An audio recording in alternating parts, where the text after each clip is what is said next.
we want to look at some traveling myths. Travelers are told over and over again, if you leave your electronic devices on, well, maybe it could cause the plane to crash, or at least it's an interference with some system on the plane, and the right credit card will cover an accident with a rental car. So this morning, it's time to separate fact from fiction. Travel editor Peter Greenberg is just the guy to do it. Good morning, and please tell me the guy in the next seat who's on his BlackBerry is not going to bring the plane down. Well, in the interest of full disclosure, the guy in the next seat is you. And the answer is, it is a myth.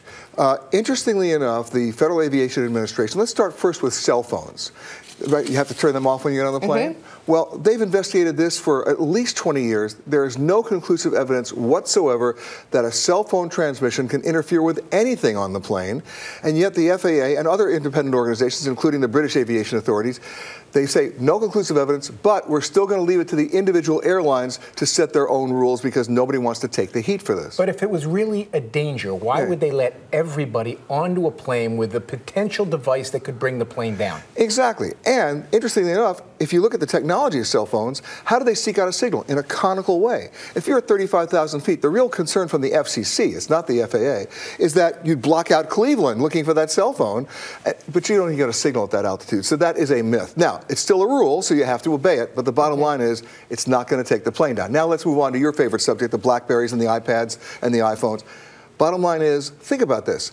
The FAA just gave American Airlines permission to have their own pilots use their iPads in the cockpit.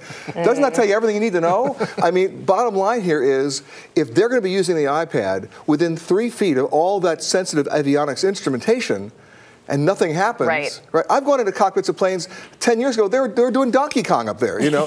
And so the bottom line is, it's not necessarily a technical issue, it's a safety issue. The airline wants you to pay attention. They don't want you to listen to your headphones and your iPod mix when the plane's, you know, at a critical takeoff and landing stage. And yet, they won't let you stop reading your newspaper. They won't make you stop reading your magazine.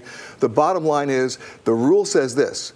Since the FAA cannot find any conclusive evidence, they leave it up to the individual airlines again to make the rule. But I'm one of those guys who says, stop this, let's get real about it, and hopefully one day they will. Another myth you're getting real about is this whole question of insurance coverage. When you go out and rent a car, maybe you think my personal insurance covers this, or a lot of credit cards even market themselves as, you get our credit card, you're covered in the case of any problems with a rental. A lot of credit card companies actually market their services saying, rent the car with our card, you get covered. Now let's talk about the fine print. It's not primary coverage. In most cases, not all, but in most cases, it's called secondary coverage. Let me explain what that means. That coverage only kicks in when you exhaust the entire limits of your first primary coverage policy. And if you don't have primary coverage policy, you are not covered. So you have to take insurance at a rental company? No, you don't, because in many cases, if you have your own automobile insurance, look at that, you're covered anyway for a rental car. But let's say you don't have your own auto insurance. Maybe you don't drive in real life, but you get a rental car on a If you don't have your own auto insurance, then I definitely recommend taking the coverage. But remember, it's the most expensive thing you're going to have, renting a car. It's more expensive sometimes than the car itself. That's a good point. Peter Greenberg, as always, thank you. You got it. Happy holidays. And turn your BlackBerry off. Done. Even though it doesn't matter. Exactly.